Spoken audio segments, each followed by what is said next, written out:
Hello, I'm Richard Chambers, President and CEO of the Institute of Internal Auditors, and this is another in my continuing series on insights and advice in which we examine important issues related to internal audit and risks, particularly those that the profession is facing during the COVID pandemic. Today, I'm joined by Ian Beale, Vice President of Gartner, Inc. Ian is a senior risk, audit, and fraud manager with extensive experience in the automotive, media, market research, finance, and IT sectors. Ian set up an op risk team function as well as managed existing audit, fraud, IT security, and BC teams in financial services, managed IT security continuity consultant teams in the UK and Germany at PwC, and also worked as a computer security auditor in the IT sector. Great background, and welcome, Ian, to our call today. Thank you, Richard. Great to be here. Looking forward to the conversation. You know, Ian, we've been talking a lot over the last few months with leaders in our profession and thought leaders in our profession from around the world about how internal audit is navigating this pandemic and what the potential lingering effects are going to be. The first question I'd like to touch on today is, as we move to rebuild and into the rebuild and recovery phase from this pandemic, which processes do you think, based on your perspectives, are going to be abandoned, which are going to be retained, and which are going to be modified or transformed going forward?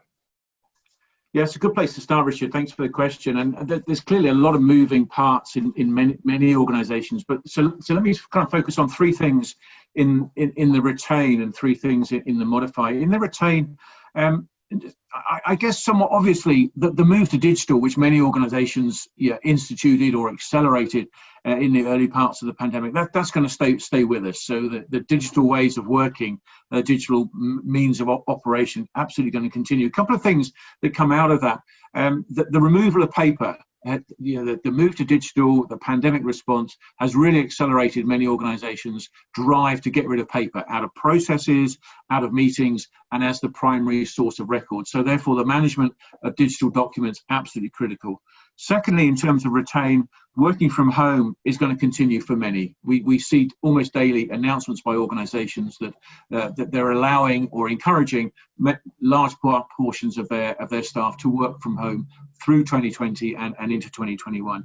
And the third thing that's going to retain, many organizations surprised themselves, I think, by their agility and speed of decision making. When the pandemic was striking, there was enormous change externally, and they pivoted their thinking, made decisions quickly, and executed. So they're grappling now, I think, with how can we retain that agility and speed of decision making in our key processes. So that's three things to retain. In terms of modify, I'm really looking at a couple of things here. I'll give you some examples. Digital signatures used by a lot of organizations, and they're really looking now to, did we use them in the right parts of our process? Did we use the right software? How do we industrialize our adoption of digital signatures as one example? Secondly, a lot of companies moved away from face-to-face interaction with their customers, thinking about, well, did we go too far? How do we move back to, for certain customer segments, certain types of transactions? How do we go back to and allowing face-to-face interaction? And the third thing, in terms of modify, there's a very live debate at the moment amongst our clients where the drive for efficiency, which we've had for many years, is being nuanced.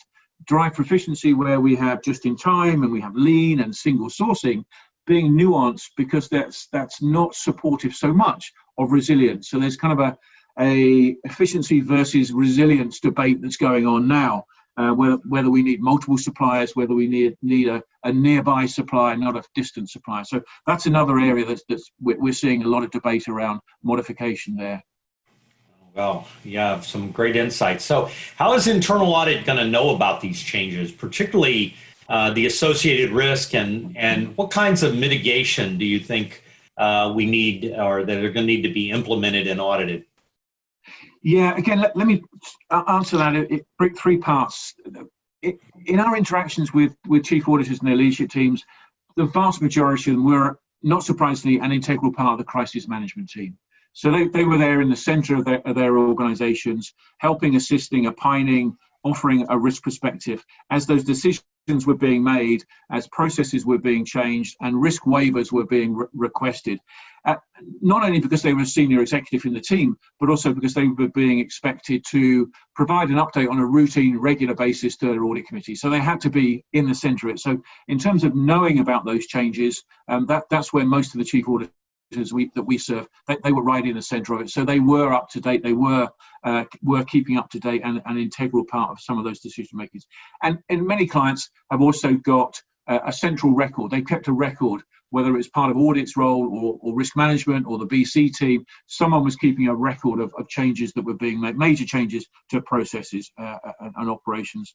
So that's in terms of knowing. In terms of reaction, of course, every chief auditor made pretty significant adjustments to their audit plan, but we saw those in many and very different ways. Some went to we're going to stop all audits. It makes no sense for us to do audits at our organisation at the moment. Others deferred them. Well, let's just put them on hold and we'll do other things with our audit resources. Maybe we'll support the business or we'll work on some audit projects.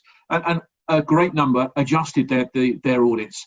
That they adjusted the scope, adjusted the timing, adjusted the focus. So we saw enormous changes to our audit plans, but in many and very different ways. And the other thing that we saw was a greater variety of, is the best audit service we can provide here an assurance piece of work or an advisory piece of work. So lots and lots of changes in terms of reaction. The thing we're hearing a lot about now, and this is my final point on this question, is around lessons learned retrospective. A lot of chief auditors being asked to opine upon, give a view on, not a blame, not looking to apportion blame, but how did we do? How ready were we? How well did we react? And how can we improve so that we're better able for any other sort of major disruption that's coming? So how can we improve our organisational resilience? And it's either being done as an individual audit, or for some clients, they're weaving that topic into the scope of each and every audit that's planned in the next 6 to 9 months. Oh, some great insights. So let's turn our attention just a little bit. One area of your focus is on people. What is the so-called new normal for individuals in internal audit, and how is the organization going to respond? Yeah.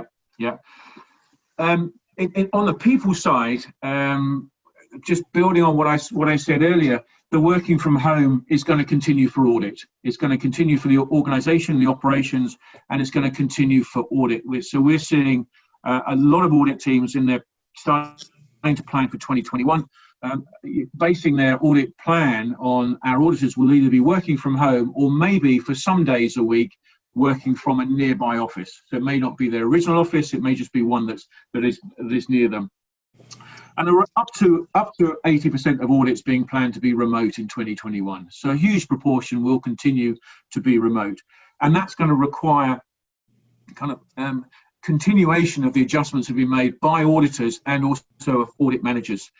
Three big areas we're seeing. Analytics is going to continue. It is now fundamental to the way in which auditors are going to doing their work, has been for this year, accelerated from previous years, and really going to be kind of just a normal way of working going forward. So analytics being absolutely critical. Adjustment of scope, because if we can't travel, that means what we've been kind of working around in 2020 is going to be, need a bit of a smarter adjustment. So there are certain things in some audits where on-site verification, the auditor needs to see something. And if you can't see it, how do we react to that? Well, maybe we can exclude that from the audit. Not perfect. Maybe there's a local risk manager or co-source provider that can do something for us. Maybe local operational management. None of those are perfect solutions, but if travel is so restricted, either by government diktat, by company policy, or by personal preference, we need to be able to adjust our audit scope in reaction to that. We cannot simply ignore it. And the third big area that's important is agility. And what I mean by this is the need to continue frequent risk assessments and updating the audit plan, because the world will not slow down. There will continue to be enormous change coming forward, but also in-flight adjustments in individual audits. So the scope might need adjusting as we execute that audit, however well we plan it up front. More advisory activities, so the balance between assurance and advisory will change. And finally, acceleration of what we've seen over the last couple of years, which I know you've talked about, is reporting. going to be shorter, going to be faster, going to be more digital, more of a dashboard rather than a protracted and long-running big document that comes out. So shorter, faster, and more digital in the reporting as well. No, I think you're right. You raise a good point about the evidence. What has traditionally been satisfactory evidence for an internal auditor trying to draw conclusions. Often physical or documentary evidence, it's harder to get in a virtual setting. So an excellent point, and one that I think a lot of internal audit departments, a lot of internal audit leaders are struggling with. So great insights. So thank you again, Ian, for joining me today for another segment. Your insights, as always, have been enlightening, and I feel that there are a lot of great takeaways from this conversation. I'm Richard Chambers, President and CEO of the Institute of Internal Auditors.